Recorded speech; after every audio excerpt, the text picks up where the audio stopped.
L'événement du Salon du Verre a été créé en 2009 avec 6 verriers au départ et il y a eu une émulsion qui s'est créée et d'année en année, donc le salon a pris des exposants qui sont venus à la base régionalement et c'est devenu un événement qui est devenu national au jour d'aujourd'hui. Et cet événement-là, c'est un échange, un partage entre verriers et différentes techniques.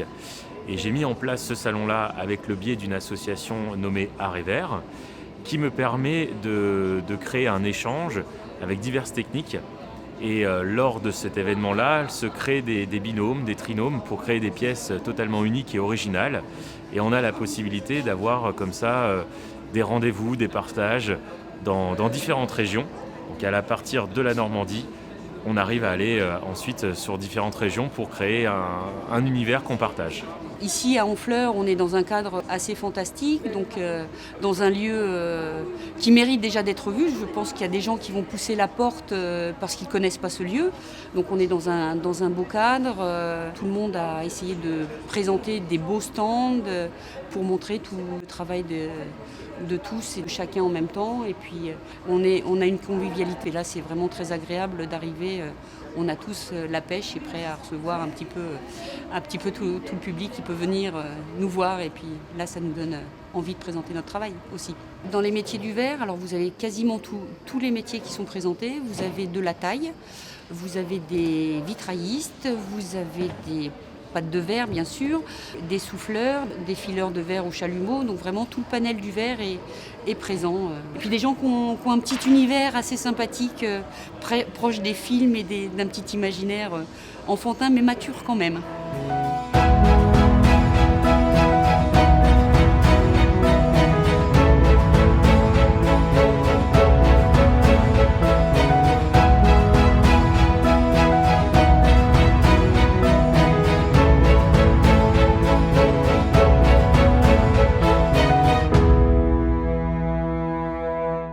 Je fais des scénettes en verre, que j'appelle ça des scénettes de vie probable et improbable.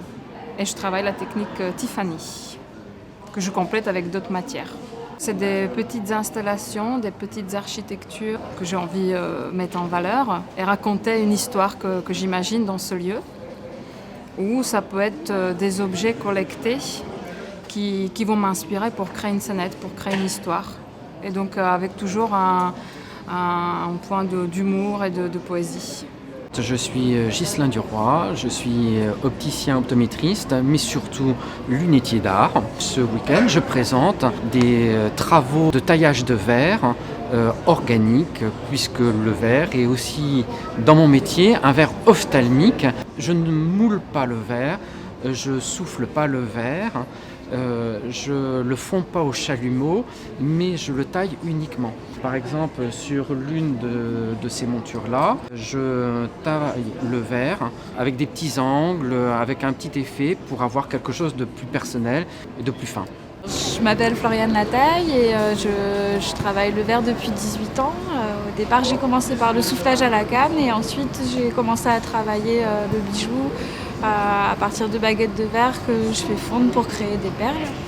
Puis je fais un petit peu aussi de filage, je fais des petits personnages un petit peu irrévérencieux, plutôt amusants. J'aime l'idée que l'objet puisse avoir une vie. Quand quelqu'un m'achète quelque chose, ça va donner une nouvelle vie à l'objet que j'ai créé.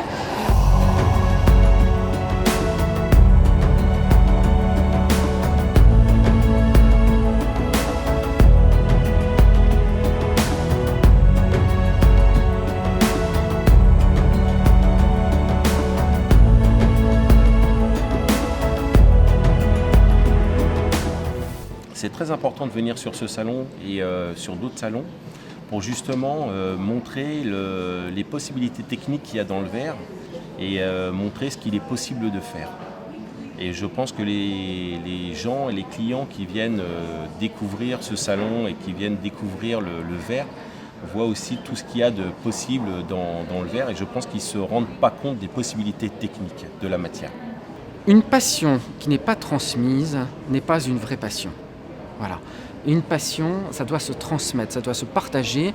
Moi, il faut qu'on s'amuse, il faut que j'explique, il faut que je fasse découvrir, il faut que Voilà, on est très peu en France à faire ce genre de choses. Je crois que tout artisan que vous verrez aujourd'hui est animé par la même passion. Le regard du public, c'est toujours très important, c'est ce qui nous fait avancer dans notre travail. Donc, et ce qui donne des fois aussi des idées, hein, parce que on est enfermé dans notre atelier avec nos créations et des fois une petite remarque ou une suggestion d'un client peut nous donner des idées comment amener le travail plus loin. Donc c'est important. Il faut se montrer, il faut sortir de son atelier. Le fait de pouvoir partager avec le public, c'est une façon de partager la passion qu'on a de notre métier, de transmettre aussi à des gens qui auraient envie de faire la même chose. C'est primordial. Si je reste dans mon atelier, tout ça, ça meurt, ça n'a aucun intérêt.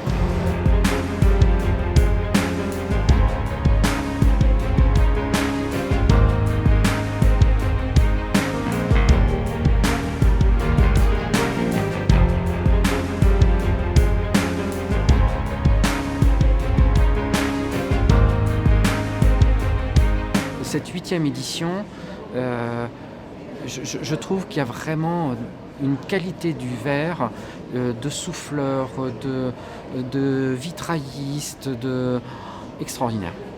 Alors c'est pour la première fois que je participe à un salon qui est dédié uniquement pour les créateurs de verre. Donc jusque-là, j'ai toujours fait les salons des métiers d'art, où il y avait un mélange de différents métiers. Et c'était important pour moi de me confronter à d'autres créateurs, de voir ce qu'ils font les autres et d'être vue aussi dans un contexte de cette spécialité, en fait, de ce domaine. Alors c'est la 2e fois que je participe ici. Je trouve que le grenier à sel est vraiment un super écrin pour l'artisanat en général et le verre en particulier, parce que c'est assez sombre, alors ça amène pas mal de brillance sur les pièces qu'on fait et puis un côté un peu confidentiel. Le Salon du Verre est un très beau salon. J'ai eu la chance de participer au 2e et là on est rendu au 8e. C'est vraiment un salon qui monte en qualité de plus en plus et qui pour moi va faire partie des plus beaux salons dans quelques années en France, surtout dans le domaine du verre.